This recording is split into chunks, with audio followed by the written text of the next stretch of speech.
오늘은 멈추어야 채워지는 은혜, 이런 제목으로 말씀을 생각해 보면서 함께 은혜를 나누도록 하겠습니다. 거듭 말씀드리지만은 지난 3개월 동안 부족한 종을 위해서 기도해 주시고 또 교회를 든든히 지켜주신 우리 성도님들께 다시 한번 진심으로 감사를 드립니다. 여러분의 사랑 덕분에 안식년을 잘 마치고 이렇게 복귀하게 되었습니다. 제가 설교하시는 신 목사님, 박 목사님 그 설교 들으면서 은혜를 많이 받았고요. 그 참 특식이 필요하구나 그런 생각이 들었어요. 그리고 우리 또 부목사님들 그 말씀을 전하는 참 은혜가 되더라고. 아멘. 참 그 한 번씩 비워야 이렇게 또 목사님들도 기회가 오고 그래서 모든 것이 참 은혜롭게 이렇게 진행되는구나 그런 생각을 했습니다. 제가 사역할 때는 사실은 아플 그런 겨를조차 없이 긴장하면서 살았는데 안식년 첫 목적지에 도착하자마자 긴장이 쫙 풀리더라고요. 그러니까 감기가 몸살이 오는데요. 지난번에 우리 창립 기념주일 날에도 잠깐 언급했습니다만은 참 걷지를 못하겠더라고. 온몸이 그냥 얼마나 무거운지 그 아픔 속에서 하나님은 저를 철저히 낮추셨어요. 얘야, 내가 주는 은혜로 감당하면 되는 것이다. 그 음성 앞에서 지금까지 제가 사역해 온 것도 사실은 제 힘으로 한 것이 아니라 하나님의 은혜였음을 깊이 깨달았어요. 여러분, 우리가 여기 있는 것이 내 힘으로 이렇게 있는 것 같지만 그 모든 것이 하나님의 은혜예요. 심한 병에 걸리면 꼼짝도 못해요. 이렇게 보는 것도요, 눈에 안 들어옵니다. 모든 것이 참 하나님의 은혜구나. 그 은혜의 말씀은 유럽의 오래된 성당과 그리고 수도원에서 그리고 이 태국 치앙마이 선교지에서 다시 한번 확인하게 되었습니다. 그 화려한 자리에서도 척박한 자리에서도 하나님은 동일하게 저를 채우셨습니다. 그 두 자리에서 하나님이 새겨주신 진리는 하나였어요.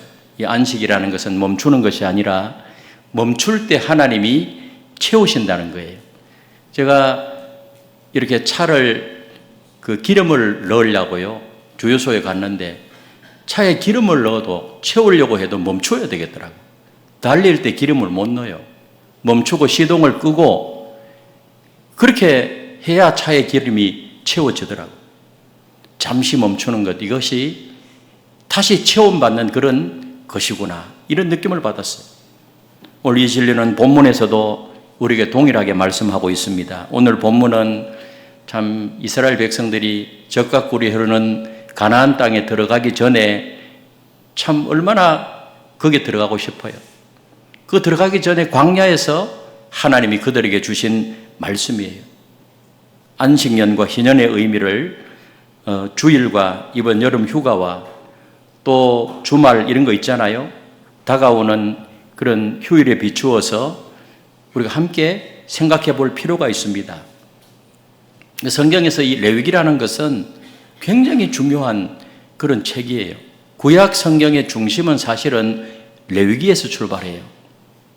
특별히 레위기 1장에서 16장은 예배로 하나님께 나가는 법. 여러분, 우리가 하나님께 나가는 법이 얼마나 중요해요. 그리고 17장에서 27장까지는 그 이후에 거룩하게 사는 법. 예배로 하나님께 나가고 그리고 하나님 안에서 하나님과 동행하며 거룩하게 사는 그런 방법. 이것이 레위기의 전체 주제예요. 그 절정인 오늘 본문 25장은 일의 노예가 된 우리에게 거룩한 그런 쉼표를 명령하고요.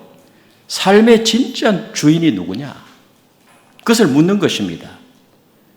오늘 이 본문의 메시지는 확실해요. 하나예요. 멈추면 채워진다. 한번 따라서 멈추면 채워진다. 이 멈춤의 자리에서 하나님의 채우심을 경험하며 오늘 세 가지 길을 함께 나누면서 결단하고 다시 회복하는 그런 놀라운 은혜가 일어나게 되시기를 예수님의 이름으로 축복합니다. 첫 번째로 생각해 볼 것은 안식은 하나님을 주인으로 고백하는 것입니다. 여러분, 멈춤은 하나님을 주인으로 고백하는 것이에요. 솔직하게 물어보겠습니다.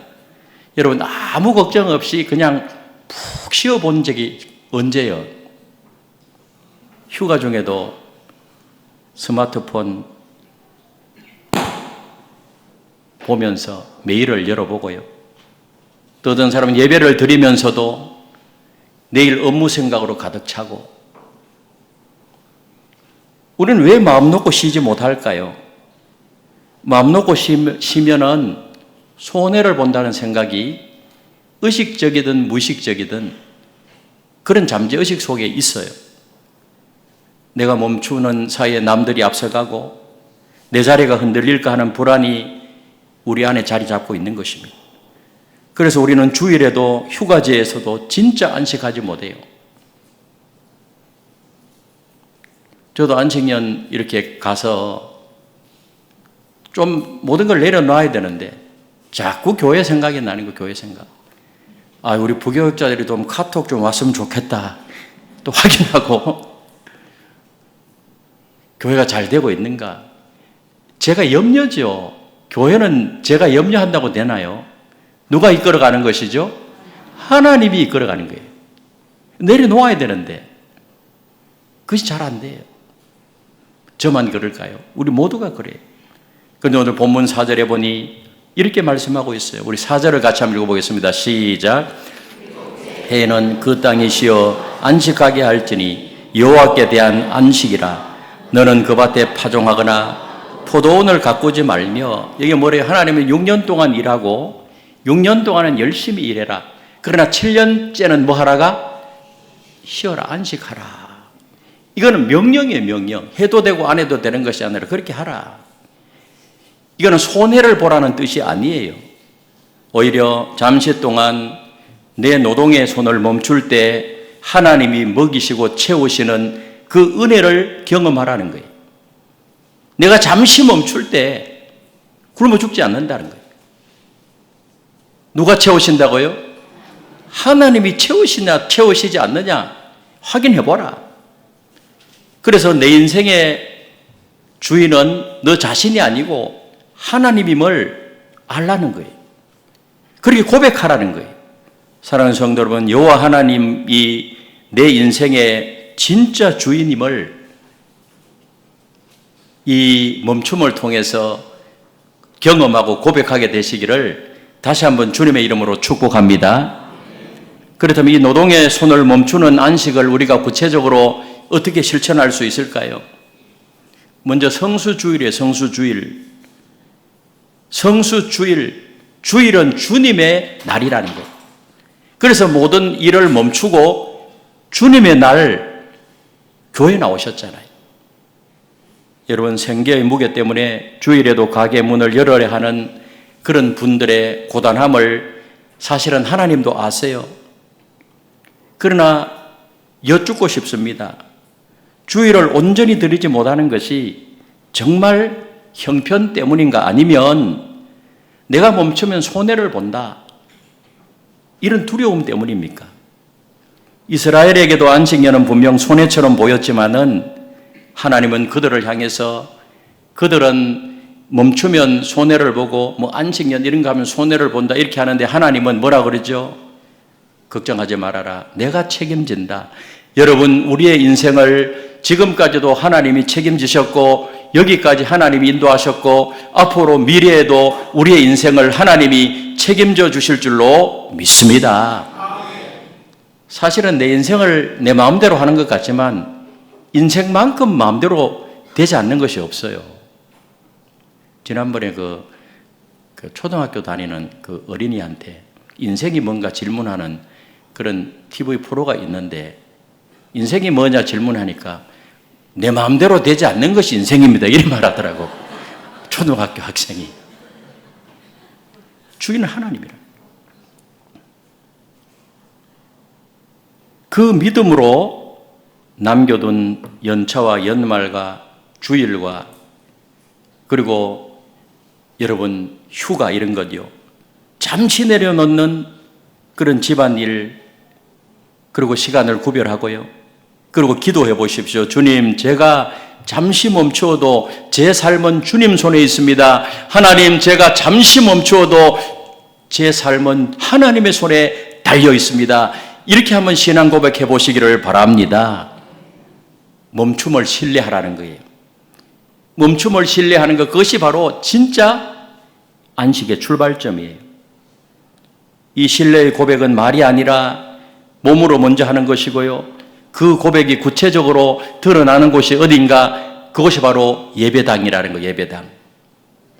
그 예배당에서 제가 직접 경험한 그 마음에 새겨진 아주 두 가지 장면이 있어요. 최근에 우리 그 뉴스에도 나왔는데, 천재 건축가 가우디 아시죠? 가우디. 가우디 미술관, 서울에도 보니까 그런 거 있대요. 이 멕시코에도 보니까 가우디 미술에 대해서, 건축에 대해서 세미나 이런 거 하더라고요. 가우디 성당이요, 올해 완성돼서 올해. 몇 년 만에 완성되었죠? 144년 만에 완성이 돼요. 144년. 가우디 사망 100년 만에, 그리고 144년 만에 완공을 했어요. 제가 갔을 때는 십자가 공사를 하고 있었어요. 그런데요, 유럽의 성당을 안에 들어가 보면 복잡해요. 우리 개신교인들은요, 이게 들어가도 그냥 이렇게 유적 보고 이런 거 있는데, 그런 게 좀 느껴지는데, 물론 경건하면 느껴지죠.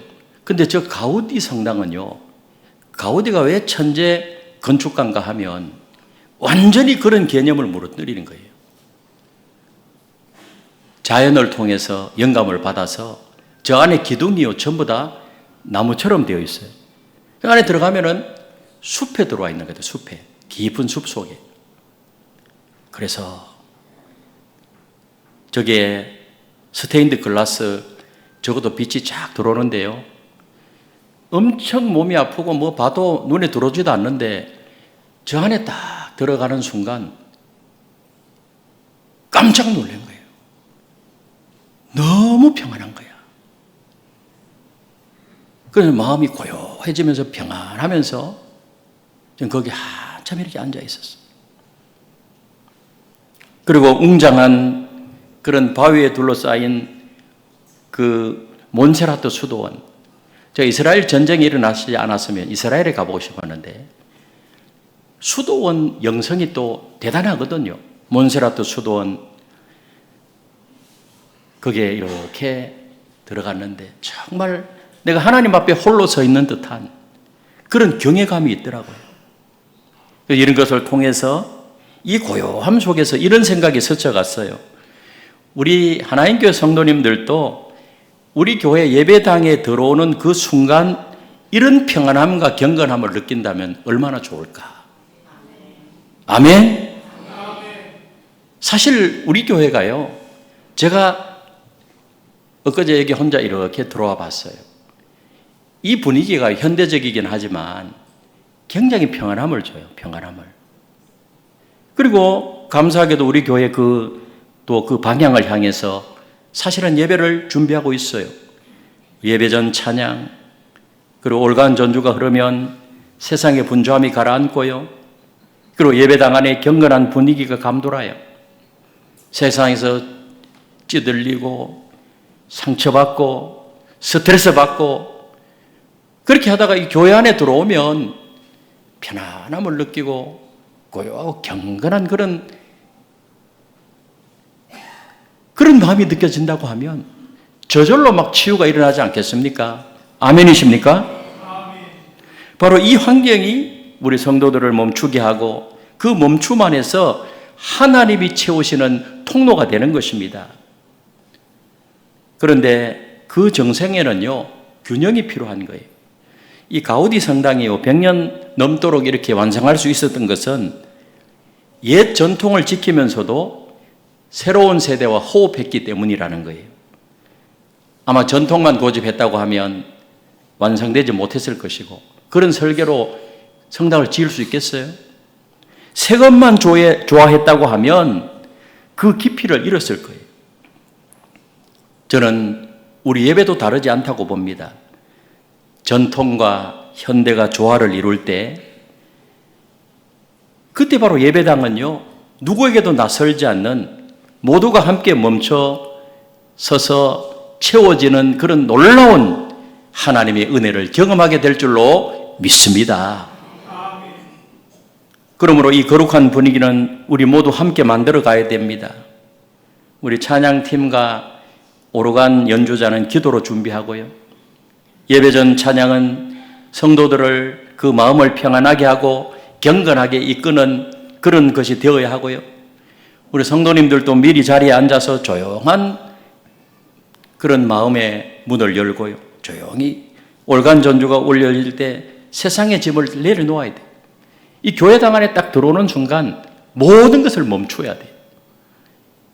내일 일 걱정하고 일 걱정하고 집에 가스불 잠그었나 안 잠그었나 걱정하고 나올 때부터 다 점검하고 나오세요. 이 안에 들어오는 순간 어때요? 저절로 평안함을 느끼고 또 찬양을 통해서 우리의 올겐 전주 얼마나 좋아요. 사실 올겐 전주도 이건 전통에 속하는 거예요. 내려놓으시기를 주님의 이름으로 축복합니다.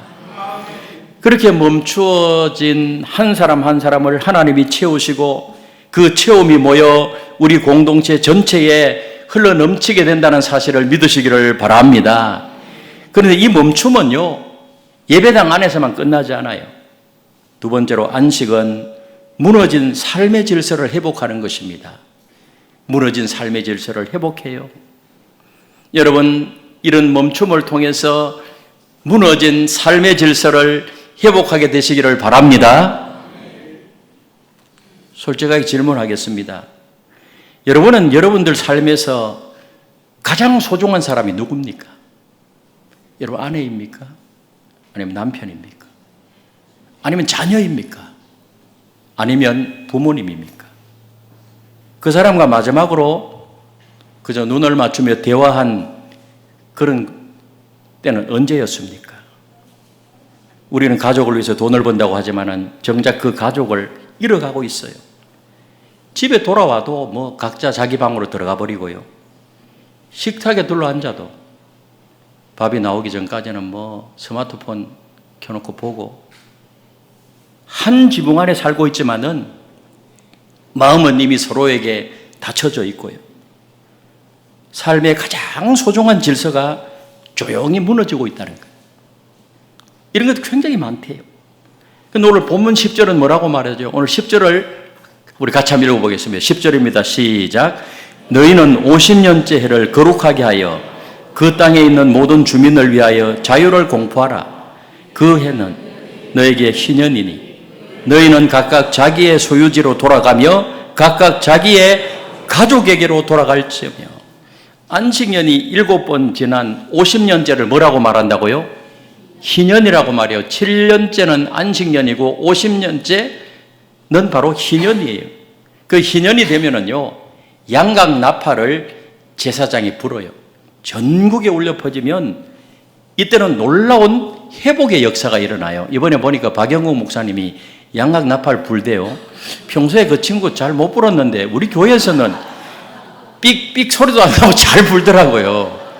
제가 굉장히 아끼고 좋아하는 사랑하는 후배인데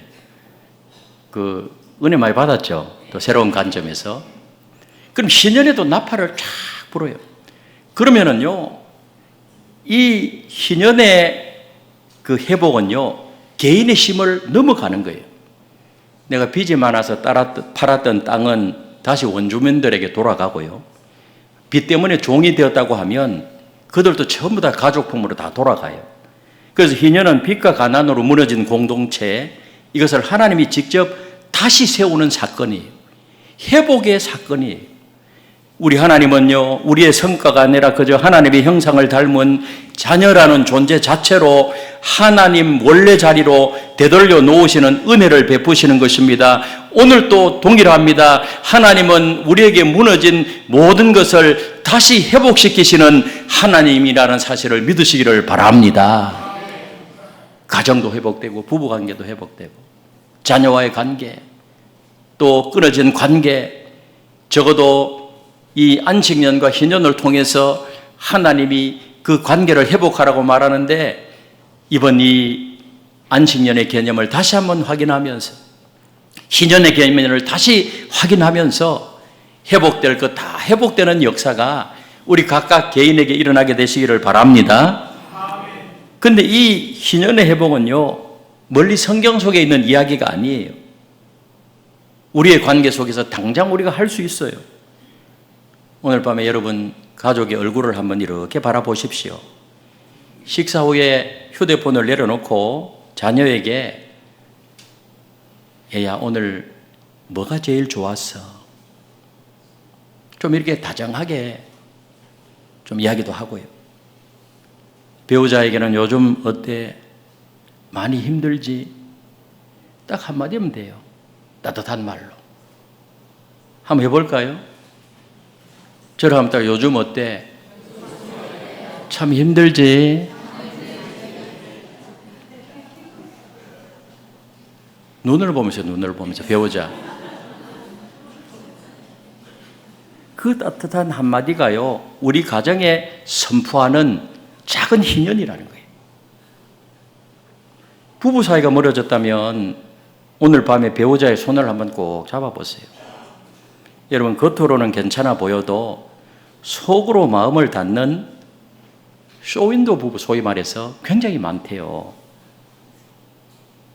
우리 장난으로 뭐 이렇게 밖에서 보면 너 쇼윈도 부부 아니야? 뭐 이런 이야기하고 그런데요. 여러분, 말이 어렵다면 손을 잡는 것만으로도 돼요. 그 용기가 좀 난다며 하면은 요즘 내가 너무 무심했던 것 같아. 미안해. 앞으로는 잘할게. 왜 못해요? 한번 따라 해볼래요? 훈련을 좀 해도 훈련을. 요즘 내가 너무 무심했던 것 같아. 따라 해봐요 한번. 미안해. 앞으로 잘할게. 말로만 하지 말고 그것이 닫혀있던 마음의 문을 여는 희년의 나팔 소리라는 사실을 믿으시기를 바랍니다. 그것도 못하면 하루에 한 번이라도 밥이라도 같이 먹으세요. 부부가. 식구라는 말 알아요. 식구. 심리학자들이 그런 말을 해요. 식구가 뭐예요? 먹을 식 밥식이거든. 입구잖아요. 밥을 같이 먹는 사람이 식구란 말이에요. 근데 밥도 같이 안 먹네. 제가요, 이 안식년 하면서 함께 있어 보니까 굉장히 힘들더라고요. 이 쉬운 게 아니에요. 사실은 뭐 이렇게 생활할 때는 저녁에 늦게 들어가고 아침에 새벽에 일찍 나오면은 별로 만남이 그렇게 많지 않잖아요. 이 훈련해야 되겠더라고요. 훈련해야 돼. 예? 그 어떤 가족들은 보니까 너무 가까이 하다가 원소가 된 사람들도 있고 그러면 안 돼요. 그 희년과 안식년이 아닌 거예요. 또한 여러분 마음에 이렇게 걸리는 사람이 있다면 오늘 한번 연락하세요. 근데 길게 쓰지 않아도 돼요. 잘 지내?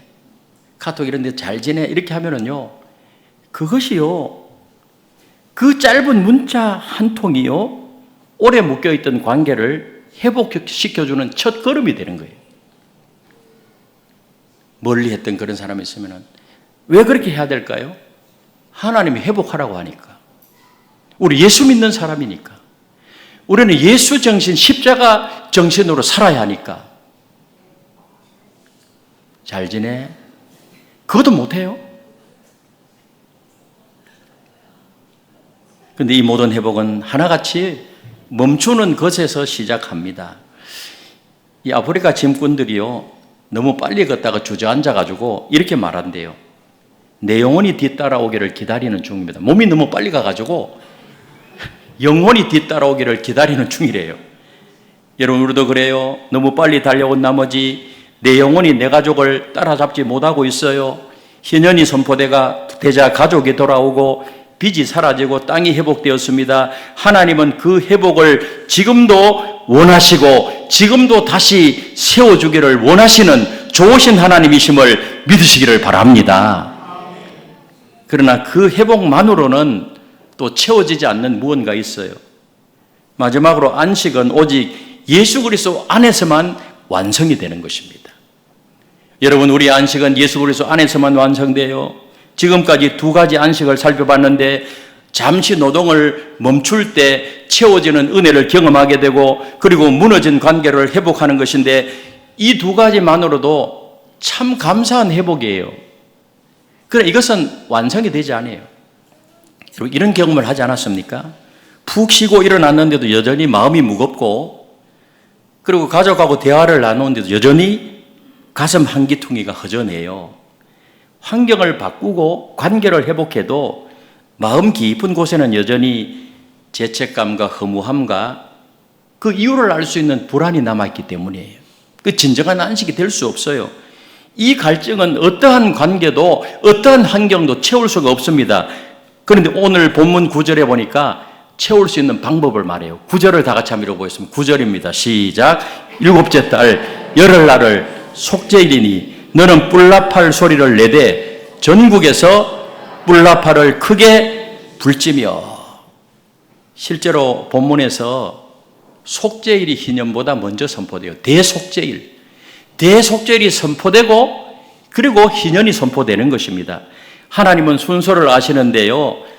땅을 돌려받기 전에 가족을 만나기 전에 먼저 뭐부터 해결하라? 너희 죄 문제부터 해결하라. 죄를 먼저 해결해야 돼요. 죄가 해결되지 않으면 아무리 좋은 환경이 있어도 아무리 관계가 회복되어도 진짜 안식이 이루어지지 않는다는 거예요. 그래서 1년의 대속죄일, 여러분 희년 때 특별히 속죄일을 먼저 선포하는 거예요. 여러분, 우리가 알고 모르고 짓는 죄악들, 많은 말씀대로 살지 못하고 그런 것들이 있잖아요. 그 해결하라는 거예요. 주 예수 그리스도의 십자가의 보혈로 다 씻음받고 해결하게 되면 말할 수 없는 은혜를 하나님이 폭포수와 같이 쏟아 부어 주실 줄로 믿습니다. 그런데 참 이 구약의 안식년과 희년은 사실은 예수 그리스도를 가리키는 그림자예요. 예수님은 공생애를 시작하시며 이사야 말씀을 읽은 뒤에 이렇게 선포하셨어요. 누가복음 4장 18절에 19절에 보니 주의 성령이 내게 임하셨으니, 같이 한번 읽어보겠습니다. 시작. 주의 성령이 내게 임하였으니.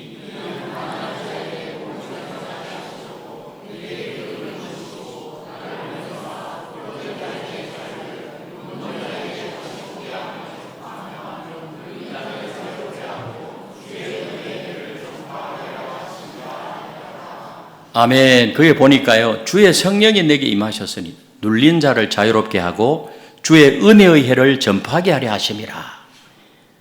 땅이 쉬고 빚이 탕감되고 종이 풀려나는 그 모든 현현의 장면이 가리키는 것은 바로 예수 그리스도라고. 예수 그리스도. 구약의 모든 것이 사실은 그림자잖아요. 누구의 그림자예요?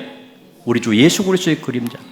예수님 그분만이 참된 희년이요 예수님만이 참된 안식이라는 사실을 믿으시기를 바랍니다. 예수 그리스도 안에 있을 때, in Jesus Christ, 예수님 안에 있을 때, 제가 앞서 살펴본 이 가우디의 성당과 또 몬세라트의 고요함, 이번에는 다른 각도로 이렇게 한번 보겠습니다. 그 고요함 너머에는 언제나 사람이 있었어요. 사람. 여러분, 천재 건축가 가우디는요, 이분이 어떤 사람인가? 요즘 네이버 치면 다 나오잖아요. 이분이 세상의 명예를 다 버렸어요. 천재 건축가예요. 이분은 직선은 인간의 선이고 곡선은 하나님의 선이다, 이런 말도 했는데 그 자연을 보고요 영감을 얻어가지고 건축을 하는 분이거든요. 그 모든 것이, 이분의 건축은 전부 다 곡선으로 다 이렇게 되어 있어요. 십자가도 좀 특이하고. 그래서 저분이요, 돈을 벌어서 전부 다 가난한 사람한테 다 도와줘요. 결혼도 안 했어요. 그리고 마지막 생애는 그 가우디 성당을 짓는데 모든 것을 거기 헌신해요. 근데 이분이요, 매일 아침에 일어나서 수도사들처럼 몬세라트 수도원을 가장 사랑했거든요. 일어나서 경건하게 말씀 묵상하고 기도하고 그리 하루를 시작하는 거예요. 몬세라트 수도원에 가서 그 수도사들의 그 모습을 보고 또 은혜를 받고, 그래서 이분은 하나님 중심, 십자가 중심. 여러분, 그의 건축이 시대를 초월할 수 있었던 것은 그 중심에 바로 예수 그리스도가 있었기 때문에, 예수님이 마음에 계시니까요. 예수님 임재 안에서 늘 그렇게 살아가니까 내면 질서가 이렇게 잡히고 그리고 집중이 되잖아요. 뭐를 해도 기쁨으로 감당하고. 그래서 그것을 설계해서 지어가는데 어느 날 기도하고 이렇게 오다가 전동차에 딱 치워버린 거야. 전동차에. 그럼 빨리 병원으로 옮겨야 되잖아요. 근데 이분이요, 노숙자라고 생각해요. 노숙자. 얼마나 허름하게 옷을 입고 다니는지. 그리고 다른 분들도 지나가면서 노숙자다. 좀 늦어버렸어. 근데 가난한 사람의 가는 그 병원에 입원을 했는데요. 제자들이 가서 1등 병원으로 옮기려고 하니까 안 간다. 나 여기 저분들하고 같이 있을 거야. 이렇게 해서 생을 마감했거든요. 그러니까 144년이 걸린 거예요. 그 설계한 그대로 사실은 했거든요. 그러나 이번에 일반 집을 지어도 마지막엔 다 십자가를 세워요. 주인이 그 세우지 말라고 해도 끝까지 고집해서 십자가를요 아름답게 만들어가지고 세우는 거예요. 어디 가나 다 세워요. 철저하게 그리스도 중심주의, 하나님 중심주의, 십자가 중심주의. 사람이 있어요. 몬세라트 수도원, 소년합창단, 에스콜라니아 합창단, 우리나라도 왔었거든요. 저 합창단이. 우리 한국 아이도 저기 한 명 있었어요. 쟤들이요, 그 수도원 가면은요, 첩첩산중이에요. 그 절벽 아래 그 수도원에서 쟤들이 거기서 합숙하면서 수도사들하고 같이 생활을 해요. 통제돼요. 아침에 스마트폰 못 켜요. 그리고 아침에 기도하고 말씀 보고 그렇게 하면서 하루를 시작해요. 그러니까 기도하고 말씀 보고 그렇게 하니까 영혼이 맑아질 거 아니에요. 그 맑은 영혼을 가지고 찬양을 하니까 하루에 한 번씩 찬양하거든. 사람들이 또 저 찬양을 들으면서 거기에 회복이 일어나고 저기서 치유가 일어나고 막 그런다. 그 마음에는 누가 있느냐? 예수 그리스도가 있어. 여러분, 예수 그리스도 안에서 참된 쉼이 완성된다는 사실을 믿으시기를 바랍니다. 제가 태국 치앙마이에서 만난 우리 선교사님들도 그 얼굴을 또 똑같은 증거를 하고 있었어요. 치앙마이에 지금은 그 우기철이거든요. 그리고 무더워요. 저는 치앙마이가요 습기가 없는 나라인 줄 알았어. 그래서 습기가 없는 때 갔으니까 건기 때. 근데 그게 아니더라고. 얼마나 습도가 높은지요. 관광객도 별로 없어요. 그래서 저는 좋았어요. 조용히 아침에는 말씀 묵상하고 설교 준비하고 뭐 이런 거 할 수 있었으니까. 그리고 매주일마다 우리 선교센터에서 제가 설교하고 선교사님이 통역했어요. 그래서 한 달 이상 선교사님은 쉬었어요. 근데 어른 한 20명 좀 더 되고 아이들하고 다 합치면 40여 명이 주일마다 예배드리고, 또 한 선교사님 예배가 끝나니까요 제자훈련 하더라고. 딱 모여가지고 제자훈련을 이렇게 하는데 너무 기뻐하는 거예요. 서정환 선교사님도 마찬가지예요. 서정환 선교사님도 얼마나 마음의 기쁨이 있는지. 마음의 기쁨이 있어요. 내가 저렇게 시켰어요.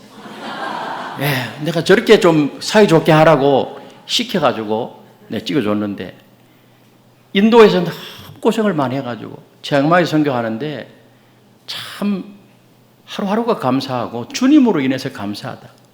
그래서 진정한 안식은 장소가 아니고 주님이 함께하면 그곳이 오아시스인 줄로 믿습니다. 제가 태국 한 달 살아보니까요, 참 우리 선교사님들 거기에 있는 자체가 선교구나, 그런 생각이 들더라고요. 태국 음식이요 몇 번 먹으면 먹기 힘듭니다. 얼마나 단지 몰라요. 그 사람들은 단 거를 좋아하는 거야. 우리나라 사람 단 거 안 좋아하잖아. 맞죠? 제발 좀 나에게 제일 맛있는 거 햇반 좀 가져와라, 햇반. 햇반하고 김치가 최고 맛있는 거예요. 진짜예요. 그거 사 먹고. 내가 그러면서 부장노님 생각나더라고. 난 한 달 있어도 이게 쉽지 않은데 1년 이상 계셨거든. 그래도 그때는 그까지 막 걸어 다니고, 지금도 개가 많더라고, 개가. 몽돌이 들고 개 쫓고, 야, 참 고생했겠구나. 그래도 우리 선교사님들은, 또 우리 선교사님 두 분 다 좀 숙기가 없어가지고 다른 사람들하고 막 교제하고 이런 거 잘 못하거든. 그리고 가족하고 교회뿐인 거야. 두 선교사님 다 똑같아요. 그래서 거기서 주님 안에서 너무 좋아하는 거예요. 여러분, 멈출 때 채워지는 역사가 있는 줄로 믿습니다. 사랑하는 성도 여러분, 할 말이 너무 많은데요. 안식년 기간 동안에 하나님이 제 마음에 새겨주신 한 문장이 있는데, 멈추어야 채워진다. 따라서 멈추어야 채워진다. 잠시 멈춰야. 멈출 때 하나님이 내 삶의 주인이심을 고백하게 되고, 무너진 관계가 회복되고, 그 채우심은 예수 그리스도 안에서 완성되는 것입니다. 7년을 기다리지 않아도 돼요. 매 주일, 그리고 주말, 여름 휴가, 미루어진 연차, 이것이 여러분의 안식년이고 희년이에요. 세상은 외쳐요. 더 빨리, 더 많이. 그러나 하나님은 조용히 불러요. 멈춰야 채워지고, 채워져야 달릴 수가 있습니다. 이번 8월 달 이 기간을 통하여서 모든 희년의 회복이 여러분 가정과 여러분 개인에게 이루어져서 멈추고 채워지고 힘차게 달리는 그런 계절이 되시기를 예수님의 이름으로 축원합니다.